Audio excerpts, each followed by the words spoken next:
नमस्कार, आज के कार्यक्रम में आप सभी का बहुत-बहुत स्वागत है। मैं हूँ पूर्णिमा शर्मा। कोर्ट, कानून महिलाओं को अधिकार तो देता है प्रॉपर्टी में। जन्म के साथ ही बेटियों को अधिकार मिल जाता है बराबर का बेटों के प्रॉपर्टी में। लेकिन क्यों समाज या परिवार या भाई उन्हें प्रॉपर्टी में हक नहीं देते? और अगर नहीं मिलता तो क्या महिलाओं के पास इतने संसाधन होते हैं, इतने रिसोर्सेज होते हैं कि वो लंबी कानूनी लड़ाई लड़ सकें और अपने परिवार से अपना जो संपत्ति है, इमूवेबल एसेट्स है, उसमें हक माँग सकें? पूरे देश में अगर देखा जाए चाहे एग्रीकल्चर लैंड की बात करें, चाहे कमर्शियल प्रॉपर्टी की बात करें, चाहे रेजिडेंशियल प्रॉपर्टी की बात करें, तो महिलाओं का हक बेहद कम ही मिलेगा अगर आंकड़े निकल कर सामने आए तो। तो ऐसे में महिलाओं की जब सामाजिक सुरक्षा की बात आती है, तो ये बहुत अहम पहलू होता है कि उन जिस छत के नीचे वो रह रही हैं, वो उनके नाम हो। महिलाओं के खिलाफ हम कितने अपराध देखते हैं देश भर में और ससुराल में चाहे शादी के बाद हो, न जाने कितने अपराध सामने आते हैं। क्या ये भी महिलाओं को सिक्योरिटी नहीं होती, कोई सामाजिक सुरक्षा नहीं होती।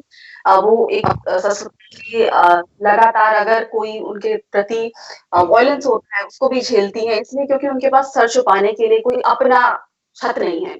तो ऐसे में प्रॉपर्टी का अधिकार कितना अहम हो जाता है महिलाओं के लिए और उसको कैसे लागू किया जाए? क्योंकि जो दिक्कत आती है वो इम्प्लीमेंटेशन में आती है, उसे लागू करवाने में आती है। समाज या परिवार महिलाओं को अपने आप संपत्ति में, प्रॉपर्टी में हक नहीं देता। इस पर चर्चा करने के लिए हमारे साथ जुड़ गए हैं senior advocate doctor Manoj Kumar. बहुत-बहुत स्वागत है डॉक्टर मनोज आपका हमारे कार्यक्रम में। आपसे जानना चाहेंगे कि कोर्ट भी कहता है कि जब प्रॉपर्टी में हक की बात आती है तो लड़का और लड़की में कोई फ़र्क नहीं है। जन्म से महिला को एंसेस्ट्रल प्रॉपर्टी में भी हक मिलता है। हिंदू सक्सेशन एक्ट 2005 की बात करें तो वो रेट्रोस्पेक्टिव भी लागू होता है। तो ऐसे में सारी चीज़ें हमें मालूम है, सब हमें पता है कि महिलाओं को प्रॉपर्टी में हक है। लेकिन दिक्कत कहाँ आती है उसके इम्प्लीमेंटेशन में? देखिए, जहाँ तक प्रॉपर्टी राइट्स की बात है, महिलाओं के लिए सबसे बड़ी परेशानी है, एक फ्रैगमेंटेड कानून है हमारे यहाँ। जी। तो यदि हम टोटलिटी में देखें, महिलाओं की पूरे वर्ग को लेके देखें तो हिंदू महिलाओं के लिए अलग कानून है, क्रिश्चियन महिलाओं के लिए अलग कानून है, पारसी के लिए अलग कानून है, तो इस तरीके से मुस्लिम महिलाओं के लिए अलग कानून है। प्लस यदि इंटरफेथ मैरिजेस हो जाए, यदि एक एक धर्म की महिला किसी और धर्म के इंसान से शादी कर लेती है, तो फिर वो एक चौथा कानून आ जाता है बीच में। और पर्सनल लॉज को बहुत ज़्यादा स्पेस दिया गया है इसमें। एक तरीके से ये बहुत बहुत अजीब सी विडंबना है कि हमारे कॉन्स्टिट्यूशन में, हमारे चार्टर्स में, जजमेंट्स में कंटिन्यूसली कोर्ट्स के, सुप्रीम कोर्ट के 2005 में जो कानून आए हिंदू सक्सेशन एक्ट में, उसमें भी सब जगह बराबरी के दर्जे की बात होती है। बट जब इम्प्लीमेंटेशन की बात आती है तो लास्ट एक कदम जाके हम रुक जाते हैं वहां पे। पार्लियामेंट भी चाहे तो एक यूनिफॉर्मिटी ला सकता है पूरे कानून के स्ट्रक्चर में, ताकि एकदम महिला वर्ग है, हिंदू महिला, क्रिश्चियन महिला, पारसी महिला, अलग अलग महिलाएं नहीं है, सब के सब महिलाएं हैं।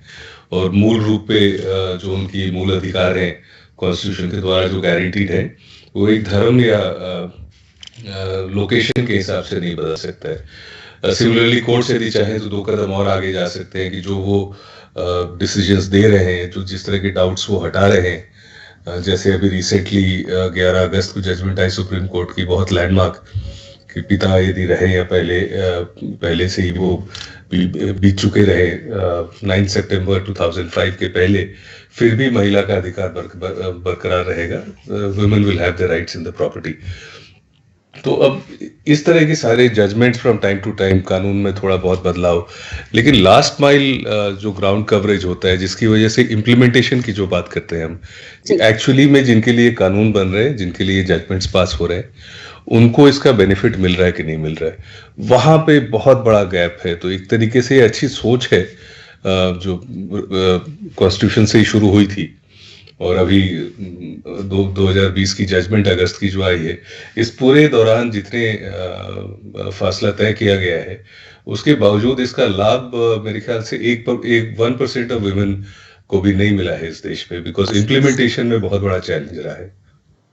जी, इम्प्लीमेंटेशन में अगर दिक्कत है तो आपको क्या लगता है कहाँ से महिलाओं को मदद मिलनी चाहिए? क्योंकि जो एक बेसिक सवाल आता है कि महिलाओं के पास रिसोर्सेज नहीं होते कि वो कानूनी प्रक्रिया में जाएं, इतनी लंबी लड़ाई लड़े।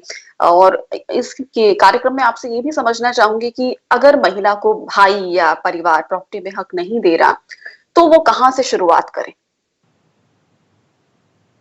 एक कदम पीछे लेके इसको एनालाइज करेंगे तो थोड़ा क्लियरली और समझ में आएगा। जो 3-4 इश्यूज हैं जिसकी वजह से महिलाओं के प्रॉपर्टी राइट्स पे इतनी ज़्यादा प्रॉब्लम आती है इम्प्लीमेंटेशन में।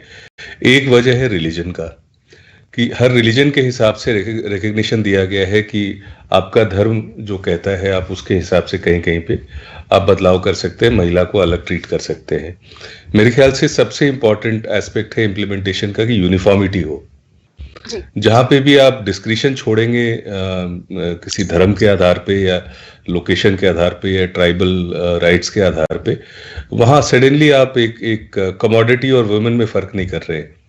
जैसे कोई घर या सामान आप कह देते कि भैया आप इसकी सक्सेशन आप अपने लोकल जो आपकी कानून है उसके हिसाब से लीजिए, आप महिला को भी उसी कटघरे में आके खड़ा कर देते।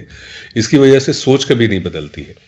जो धर्म को चलाने वाले लोग हैं या ट्राइबल लॉज को जो जहां पे है जिसको डिस्क्रिप्शन मिली है, उनको लगता है कि जैसे वो कमोडिटीज के बारे में डील कर सकते हैं, डिसाइड कर सकते हैं कि इसके साथ क्या हो उनके कानून के हिसाब से, वैसे ही वो वुमेन के राइट्स के ऊपर भी इस तरह की अप्रोच रख सकते हैं।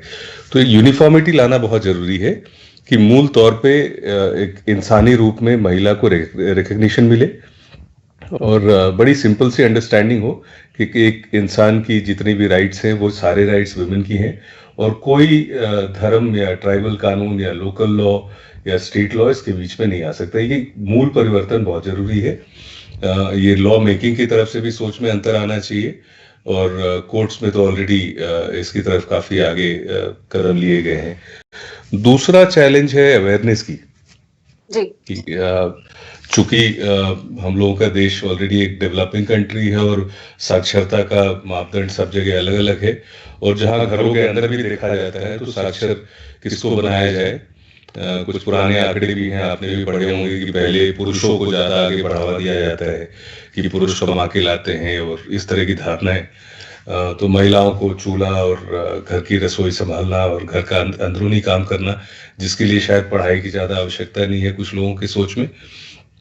तो ये सब की वजह से, साक्षरता में कमी की वजह से अवेयरनेस, अब आप कानून है, राइट्स हैं उनके बारे में उनको पता ही नहीं है क्या राइट्स हैं। और किसी ने अखबार में पढ़ भी लिया कभी 12 अगस्त की सुबह कि सुप्रीम कोर्ट ने ऐसा कोई जजमेंट दिया है, तो उसको कुछ भी नहीं मालूम है कि इस जजमेंट के साथ हम क्या कर सकते हैं। हम चाहें यदि अपने राइट्स को इन्फोर्स करना तो कैसे कर सकते हैं। तो बिल्कुल वो पढ़ के खबर की तरह पढ़ के भूल जाते हैं। तो अवेयरनेस एक तरीके से बहुत इंपॉर्टेंट है। अवेयरनेस कैसे लाई जाए, इसकी एडवोकेसी में कौन कौन कौन शामिल हो सकता है, ताकि जिस तरीके से हम बाकी चीज़ों में अवेयरनेस बढ़ाते हैं, कोरोना ले लीजिए कि आप सोशल डिस्टेंसिंग मेंटेन करें, नहीं तो दिक्कत होगी। अचानक इतनी बड़ी आपदा आई तो कितना हम लोग कम्युनिकेशन सडनली कितना इम्प्रूव कर गया कि कोने कोने में घर के हर एक सदस्य को पता है कि कोरोना को कैसे हैंडल करना है। आई थिंक वुमेन राइट्स को इस तरह का इम्पोर्टेंस देना पड़ेगा, तभी जाके अवेयरनेस बढ़ेगी। और फिर उसमें अवेयरनेस में क्या बताया जाए, कितनी मिनिमम इंफॉर्मेशन हो जो हर एक महिला को दी जाए, चाहे वो माँ हो, बेटी हो, बहू हो, किसी की धर्मपत्नी हो, जिस भी रूप में हो, उनको पता रहे कि हमारी ये राइट्स है प्रॉपर्टी को लेके। तीसरा इशू है जो पेट्रियार्कल सोसाइटी हमारी है, पुरुष प्रधान जो व्यवस्था रहा है हमारा, जिस भी कारण से रहा हो, बट उसकी वजह से वो धीरे धीरे प्रॉपर्टी मैनेजमेंट में ऐसी इस तरीके से पर्कुलेट कर गया है कि एक महिला होने का मतलब है कि आपको घर छोड़ के जाना है, और घर छोड़ के इस तरीके से जाना है कि बाकी जो लोग रह जाएंगे उनकी कोई व्यवस्था आप डिस्टर्ब करके ना जाएं। तो सडनली महिला जब सोचने भी शुरू करे इस तरह की चीजों के बारे में, तो महिला एक तरफ और बाकी जो लोग घर में रहने वाले हैं वो एक तरफ, ये इतनी बड़ी एक फियर फैक्टर हो जाती है प्रेशर पॉइंट्स क्रिएट होते हैं। हमने खुद बहुत देखा है, बहुत नजदीकी से देखा है कि इस तरह के प्रेशर पॉइंट्स क्रिएट होते हैं कि एक महिला अल्टीमेटली मजबूर हो जाती है कि चलो ठीक है, मैं त्याग देती हूँ, इतना प्रेशर नहीं ले सकती हूँ, मेरे लिए मेरे पति ज़्यादा इंपॉर्टेंट है या भाई इंपॉर्टेंट है, जो भी है। मतलब एक व्यवस्था जो पारिवारिक होती है, सोशल होती है, एक तरीके से उसके सामने, प्रेशर के सामने घुटने टेकने पड़ जाते हैं। इसका इलाज बड़ा सरल तो नहीं कहूँगा, लेकिन एक ट्रांसपेरेंसी नाम की चीज़ है जो पारदर्शिता यदि रखी जाए और यदि महिला के लिए बहुत आसानी से हेल्प मिलने की व्यवस्था रखा जाए, तो ये प्रेशर पॉइंट्स क्रिएट करने में काफ़ी रिडक्शन हो सकती है। आप और एरियाज को देखें वुमेन्स के कंसर्न्स को लेके, मैरिटल इश्यूज हो, कस्टोडियल इश्यूज हो, उनके खिलाफ फिजिकल हार्म के इश्यूज हो, इन सारे इश्यूज में सरकार ने, समय समय के सरकारों ने ये पाया है कि तराजू एक तरीके से एंटायर सिचुएशन, सर्कमस्टांसेस महिला के खिलाफ ज़्यादा रहती हैं। तो एक पूरा स्ट्रक्चर क्रिएट किया गया है, डिपार्टमेंट्स हैं, सेल्स हैं, हर एक थाना लेवल पे कहीं कहीं है, जिला लेवल पे है, प्रोसीडिंग्स जहाँ कोर्ट में चलती है वहाँ एक वो विंग अलग है जो महिलाओं को सपोर्ट करता है, असिस्ट करता है।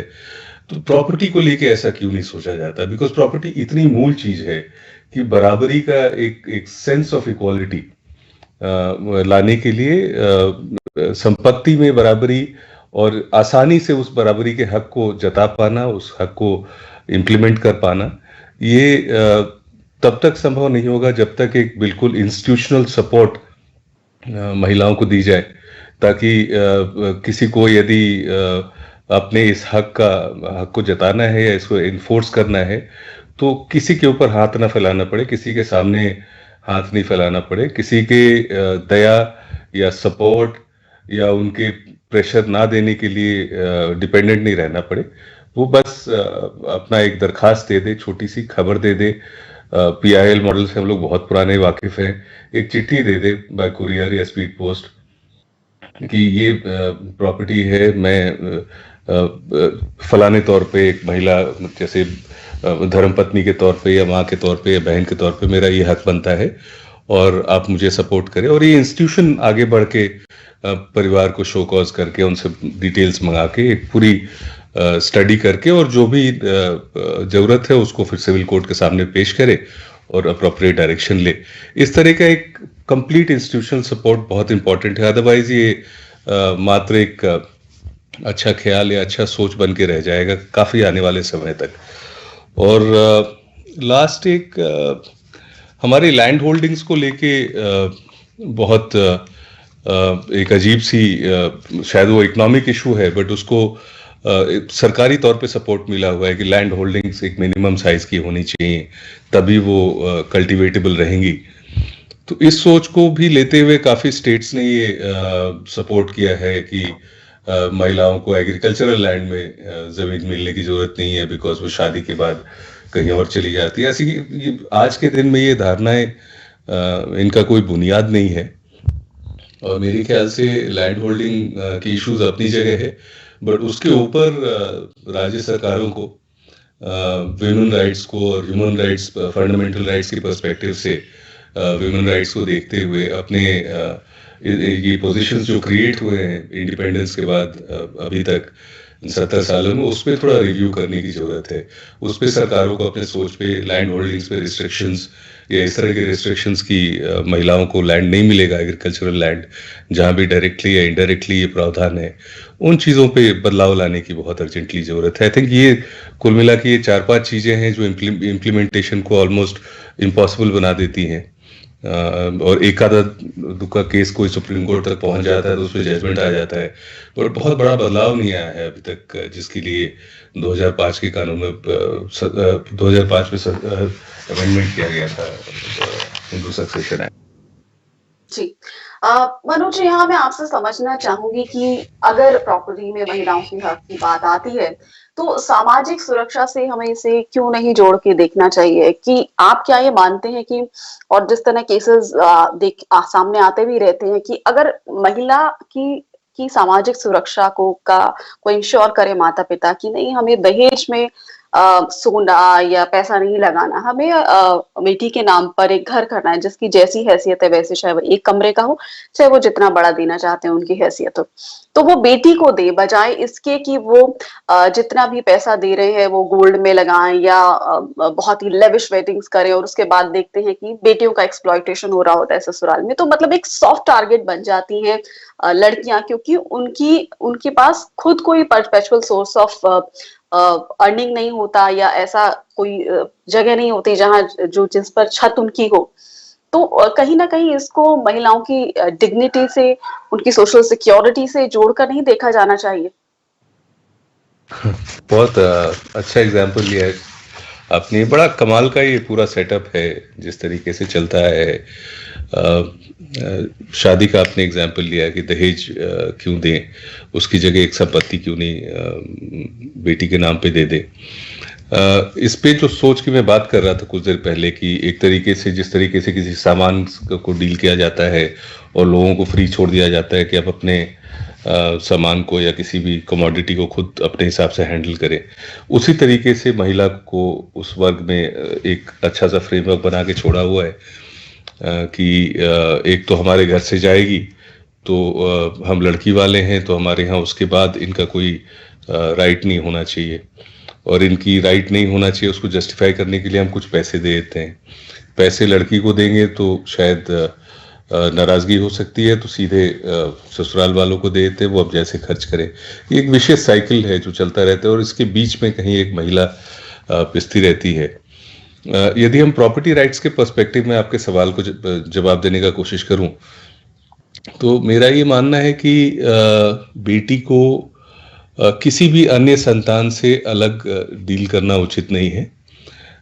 ठीक उसी तरीके से जैसे आप अपने बाकी बच्चों को या किसी पुरुष बच्चे को आप हैंडल करते हैं, उनके लिए मकान तुरंत से नहीं जाते खरीदने के लिए, उनके लिए 10 तोले सोने नहीं जाते खरीदने के लिए, उनको पढ़ाते हैं, लिखाते हैं, उनको पैरों पे खड़े करते हैं ताकि वो अपनी लाइफ आगे बढ़ाएं, और अपनी संपत्ति को आप सींचते हैं, उसको ग्रो करते हैं कि मेरी सेल्फ एक्वायर्ड हो या एंसेस्ट्रल हो, मैं पीछे छोड़ के जा सकूं इनके लिए, ताकि इनके लिए एक सिक्योरिटी बना रहे। आई थिंक बिल्कुल उसी बराबरी में एक महिला को भी डील करने की जरूरत है। शादियों में जैसे आप अपने बच्चों पे बाकियों पे खर्च करते हैं वैसे करें, और कुछ तो डिस्क्रिशन होता है, कुछ लोग करना भी चाहते हैं कि नहीं मैं एक ही बच्चा है या 2 ही बच्चे हैं या एक ही बेटी है, मैं अपने ऐसे स्वागत करूंगा, तो वो एलिमेंट्स में पर्सनल डिस्क्रिशन अपने बजट और कैपेबिलिटी के हिसाब से मेरे ख्याल से टोकना उचित नहीं होगा बहुत। बट एज लॉन्ग एज आप बेटी को एक अलग दर्जा दे के उसको दूर करने की कोशिश ना करें कि दहेज दे दिया अब आपका कोई हक नहीं है, या कुछ सोना आपके लिए खरीद के आपके लॉकर में रख दिया अब आपका कोई हक नहीं है, या एक जमीन जायदाद या फ्लैट या घर कुछ खरीद के दे दिया बाकी संपत्तियों में आपका कोई हक नहीं है। इस तरह का कोई भी एक स्पेशल स्टेटस वाला ट्रीटमेंट जो अल्टीमेटली एक महिला को दूर करे, चाहे सांकेतिक तौर पे कानूनी अधिकार तो है ही, बट कानूनी अधिकार को इम्प्लीमेंट करने में ये जो बीच में रोड ब्लॉक्स बनते जाते हैं जन्म से ही, और उसको बिल्ड करते जाता है आदमी ससुराल तक, उस तरह के रोड ब्लॉक्स को खत्म करें, वो प्रैक्टिसेस खत्म करें। आपको देना है आप दें, घर खरीदें, सोना खरीदें, जो खरीद के दें, लेकिन संपत्ति में उसके हिस्से पे उसकी बराबरी बाकी संतानों के बराबर संपत्ति में जरूर बना के रखें। यहाँ मैं आपसे कानूनी प्रक्रिया भी समझना चाहूंगी कि अगर किसी महिला को एंसेस्ट्रल प्रॉपर्टी में अपना हक चाहिए तो वो किन किन कानूनी प्रक्रियाओं से उसको गुजरना होगा? कानूनी प्रक्रिया तो हिंदू सक्सेशन एक्ट और सिविल प्रोसीजर कोड के दायरे में आता है, बहुत लंबा हो सकता है। तो उसमें प्रोसेस, यदि विल छोड़ के जिनकी देहांत हुई है, यदि कोई विल छोड़ के गए हैं तो एक अलग प्रोसेस होता है, प्रोबेट का या लेटर ऑफ एडमिनिस्ट्रेशन का प्रोसेस, और यदि विल नहीं छोड़ के गए हैं तो फिर ये जितनी कानून हमने अभी डिस्कस की थोड़ी देर पहले वो सारे लागू होते हैं, जिसमें हिंदू सक्सेशन एक्ट में 4 कैटेगरीज हैं, क्लास 1, 2, एग्नेट्स एंड कॉग्नेट्स। इस सीक्वेंस में इनको मिलता है। यदि पहला क्लास के लोग हैं तो उन्हीं को मिलेगा, उसके लिए कोर्ट में जाके दावा पेश करना पड़ता है। और बहुत सिंपल तरीके से बता रहा हूँ बिकॉज ये लीगल डिस्कशन नहीं है, तो धाराओं के बारे में मेंशन करके उसको कॉम्प्लिकेट नहीं करना है। बट उनको बेसिकली प्रॉपर्टी की सूची तैयार करनी पड़ती है, जितनी प्रॉपर्टी की जानकारी हो। कुछ हो सकता है कुछ प्रॉपर्टीज की जानकारी ना भी हो, कोई एका दुक्का लॉकर या कोई संपत्ति की कागज कहीं पड़ी हो और जो लीगल एयर्स हैं उनके पास ना हो, तो भी जितनी जानकारी है उतनी जानकारी प्रॉपर्टीज की एक सूची बना के और यदि सब लोग एक मत में हैं तो सब जॉइंटली साइन करके कोर्ट में दावा पेश करना पड़ता है। और कोर्ट की फिर अपनी प्रक्रिया है, जो कोर्ट बेसिकली पब्लिक नोटिस दे के वेरीफाई करके कि और कोई लीगल एयर तो नहीं है, ताकि सबके साथ जितने लोग भी हैं लीगल एयर्स उस क्लास में एप्लीकेबल, उन सबको अपना हक मिल सके। और उस प्रक्रिया के बाद कोर्ट अपनी ऑर्डर्स देती है, जिसके हिसाब से प्रॉपर्टी का फिर विभाजन होता है, पार्टीशन होता है। तो ये प्रोसेस यूजुअली यदि कोई डिस्प्यूट ना आए, यदि कोई एक सज्जन आके खड़ा ना हो कि नहीं इसमें हमारा भी हिस्सा है, ये दावे के हिसाब से मुझे नहीं दिया जा रहा है, यदि ऐसी सिचुएशन ना आए तो फेयरली जल्दी हो जाता है।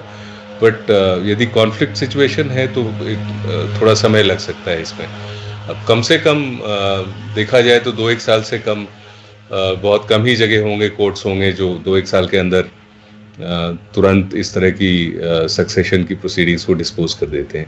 हालांकि प्रोसेस के हिसाब से ये 6 महीने से अधिक का टाइम नहीं लगना चाहिए।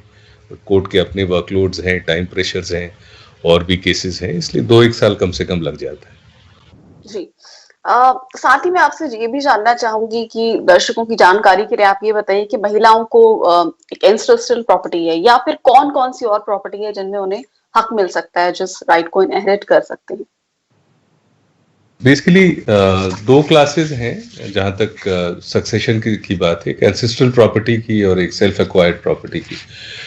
तो एंसेस्ट्रल प्रॉपर्टी में 2005 का जो अमेंडमेंट है वो बहुत ही अहम भूमिका निभाता है, बिकॉज उसके पहले एक बड़ा सॉफ्ट डिस्टिंक्शन होता था कि महिला, जब तक महिला की शादी नहीं हो जाती है तब तक वो हिंदू अनडिवाइडेड फैमिली की पार्ट होती है, लेकिन को पार्टनर नहीं होती हैं।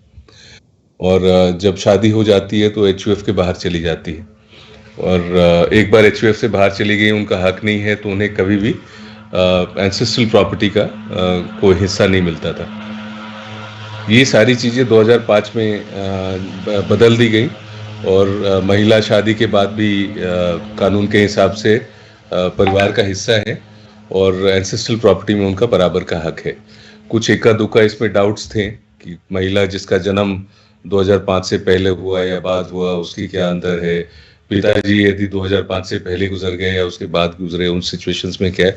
ये सारी सिचुएशन सुप्रीम कोर्ट ने क्लैरिफाई कर दी है अभी टाइम टू टाइम। 2018 के कुछ जजमेंट्स हैं, कुछ के हैं कि, और इन सब में महिलाओं के हक में ही पाया है कि इस तरह के एक्सट्रेनियस सर्कमस्टांसेस से जो एक हक दिया जा रहा है 2005 के अमेंडमेंट में, वो विड्रॉ नहीं किया जा सकता है किसी भी इनडायरेक्ट वे में। जी। तो जो महिलाओं ने अपना हक नहीं लिया, मान लीजिए 2005 से पहले भी प्रॉपर्टी में, क्या वो भी अब क्लेम कर पाएंगी? नहीं, कानून लागू हुआ है 2005 से, लेकिन 2005 के बाद यदि किसी महिला का डेथ 2005 से पहले हो गया, उनके सक्सेसर्स हैं आज के दिन, उनके बच्चे हैं, या किसी पिताजी का देहांत 2005 से पहले हो गया, लेकिन महिला जो क्लेम कर रही है वो 2005 के बाद क्लेम कर रही है नए कानून में, इस तरह की सिचुएशंस में 2005 के बाद के सारे सक्सेशन प्रोसीडिंग्स में बिल्कुल महिलाओं के हक में पाया गया है। कानून को रेट्रोस्पेक्टिवली लागू करना वो आई थिंक वो कॉन्स्टिट्यूशन के भी अगेंस्ट है, इसलिए पिछले के ट्रांजैक्शंस पे ये इफेक्ट नहीं करेगा। पहले की जो सेक्शन हो चुकी हैं 2005 से पहले, उस पे इफेक्ट नहीं करेगा। जी। आप क्या पाते हैं कि अभी भी हिंदू सक्सेशन एक्ट में जितनी क्लैरिफिकेशन आई है सुप्रीम कोर्ट से, उसके बावजूद भी अभी सुधार की जरूरत है? क्योंकि ये भी कहा जाता है कि अगर एक चाइल्डलेस कपल है और उनके नाम प्रॉपर्टी है, मान लीजिए वाइफ के नाम पर प्रॉपर्टी है और उनकी डेथ हो जाती है, तो जो प्रॉपर्टी है वो महिला के घर वालों के पास दी जाएगी, जो उसके इन-लॉज हैं उनके पास जाएगी। जबकि अगर हस्बैंड के नाम पर प्रॉपर्टी है और उसकी डेथ हो जाती है मान लीजिए दोनों की ही डेथ हो गई, चाइल्ड कपल है, तो भी प्रॉपर्टी जो पति है उसके घर वालों के पास जाएगी। तो इसमें कहीं ना कहीं बायस नहीं लगता क्या? उसमें भी कुछ सुधार की जरूरत है?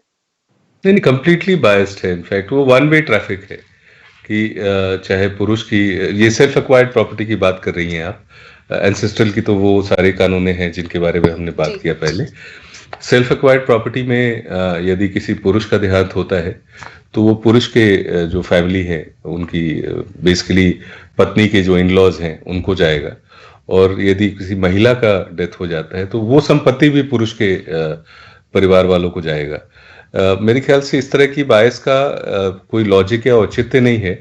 बट इसका मूल जो सीड्स हैं, इसके जो मूल शुरुआत है इस तरह के सोच की, वो यही है जो हम कुछ देर पहले बात कर रहे थे कि महिला को एक कमोडिटी की तरह डील कर रहे हैं कि महिला के सक्सेशन पे कानून बनाना है, चलिए आप अपने धर्म के हिसाब से बना लीजिए, आप अपने ट्राइबल प्रैक्टिसेस के हिसाब से बना लीजिए। सिमिलरली महिला को हमने अपने यहाँ से दहेज, कुछ पैसे, कुछ जेवर कैपेसिटी के हिसाब से जो भी है दे दिया, अब ये हमारी जिम्मेवारी नहीं है, जिम्मेवारी आपकी है। तो वो एसेट और लायबिलिटी का जो डिस्टिंक्शन होता है,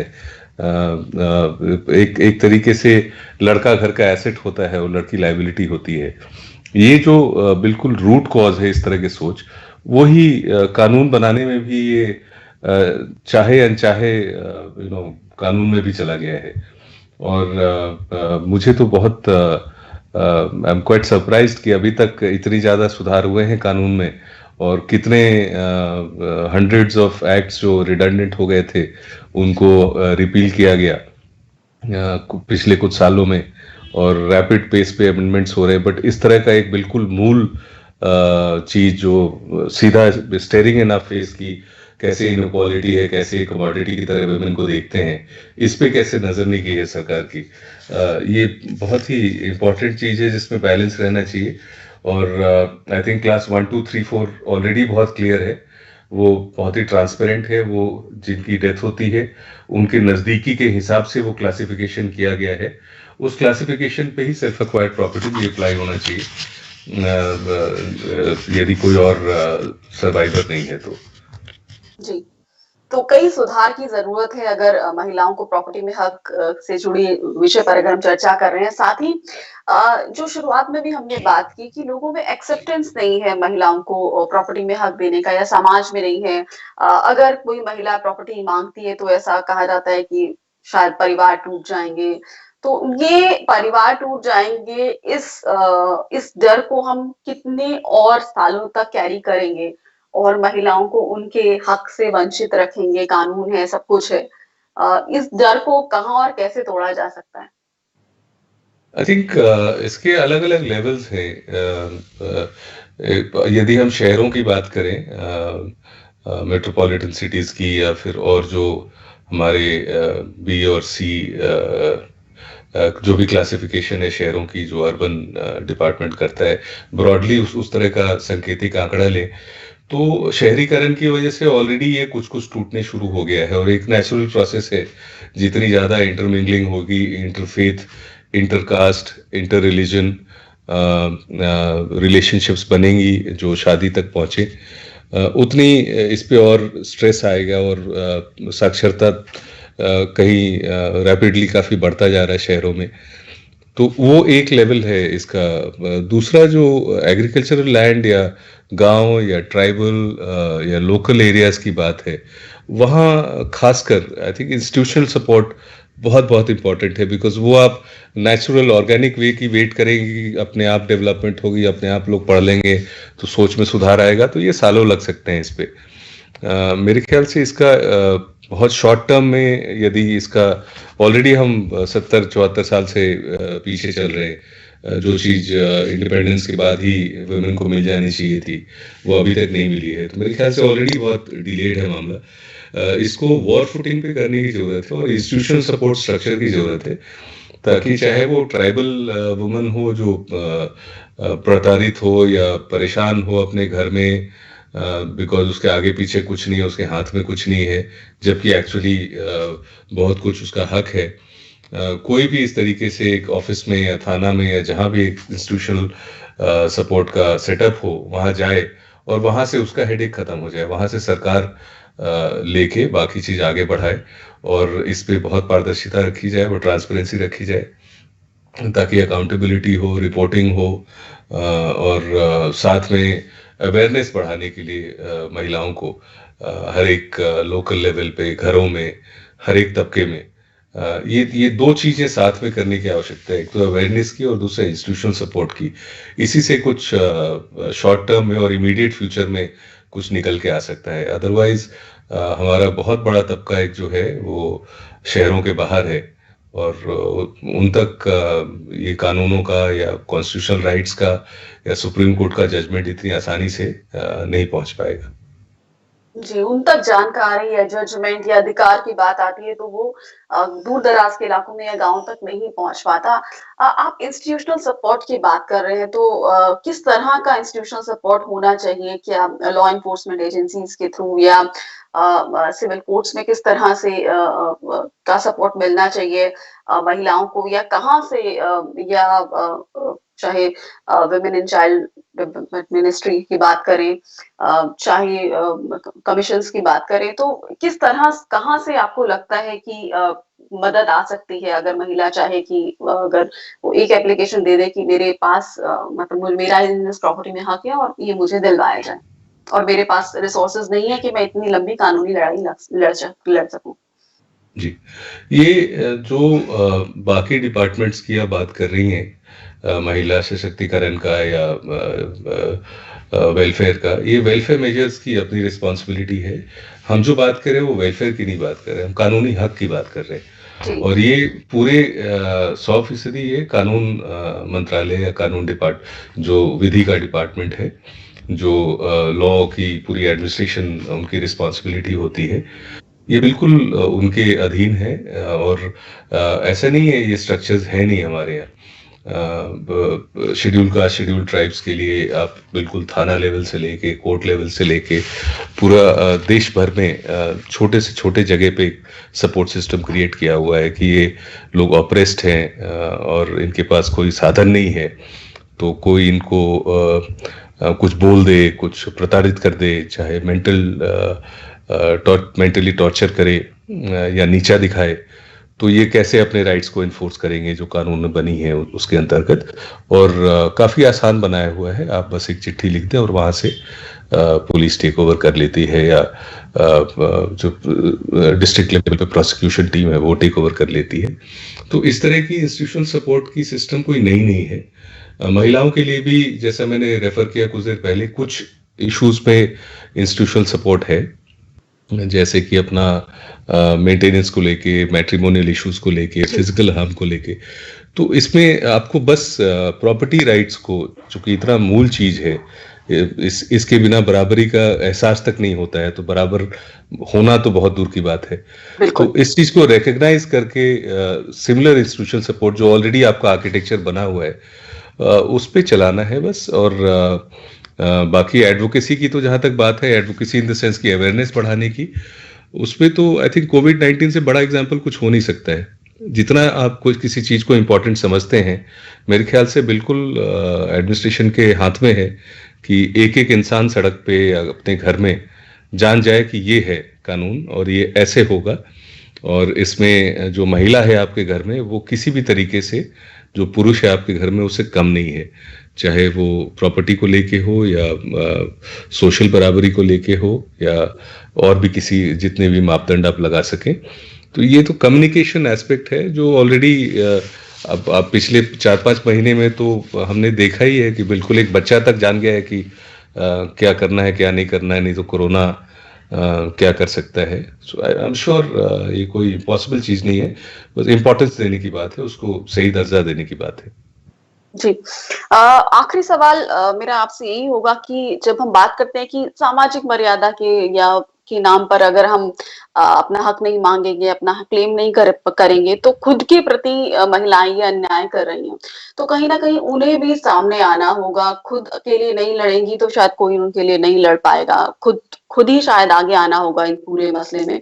और इंस्टीट्यूशनल सपोर्ट की हमने बात की, अवेयरनेस की बात की। क्या कहीं इस तरह का एनफोर्समेंट होना चाहिए कि भाइयों को और जो पिता हैं उनको ये कहीं ना कहीं ये एनफोर्समेंट होना चाहिए कि वो बेटियों को प्रॉपर्टी में हक दे, खुद ही हक दे, क्योंकि ऐसा तो हो नहीं सकता कि कोई महिला कम ही केसेस होंगे कि वो अपना हक छोड़े। अगर देने लगेंगे तो शायद महिलाएं ऐसा नहीं कहेंगी कि हमें नहीं चाहिए या हम छोड़ती हैं, बहुत कम केसेस होंगे। ज्यादातर को शायद सोशल सिक्योरिटी के लिहाज से उस सपोर्ट की, उस प्रॉपर्टी में हक की जरूरत होगी। आई थिंक जो आप सवाल करने की कोशिश कर रही हैं उसका एक उदाहरण देता हूं मैं। 70 और 90 के दशक के बीच में शायद कोई स्टडी है कहीं पे कि हरियाणा में फॉर एग्जांपल स्टेट को लेके स्टडी किया गया है कि काफी बढ़ोतरी हुई महिलाओं के क्लेम्स में जो प्रॉपर्टी को लेके। ये 2005 के पहले की भी बात है। और उसी दौरान ये भी देखा गया कि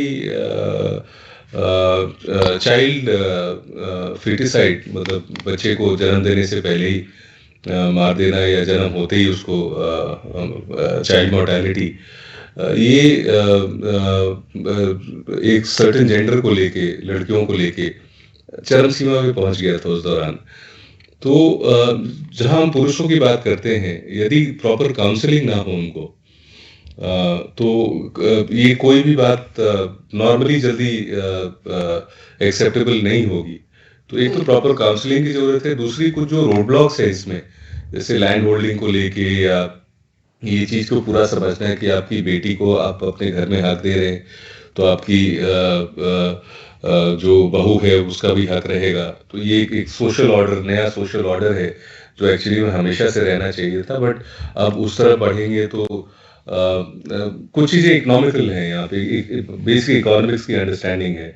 और जहाँ साक्षरता कम है वहाँ बहुत मोटे मोटे तौर पे इकोनॉमिक्स की अंडरस्टैंडिंग रखते हैं लोग। उनको 10 एकड़ की जमीन 10 एकड़ दिखती है बस।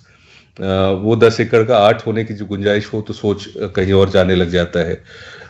लेकिन यदि ये प्रॉपर काउंसलिंग की जाए और लॉ इन्फोर्समेंट टाइट करना बहुत इंपॉर्टेंट है, बिकॉज जब तक इंस्टीट्यूशनल सपोर्ट नहीं रहेगा, लॉ इन्फोर्समेंट नहीं रहेगा, सिर्फ काउंसलिंग से बहुत ज़्यादा कुछ अचीव होने वाला नहीं है।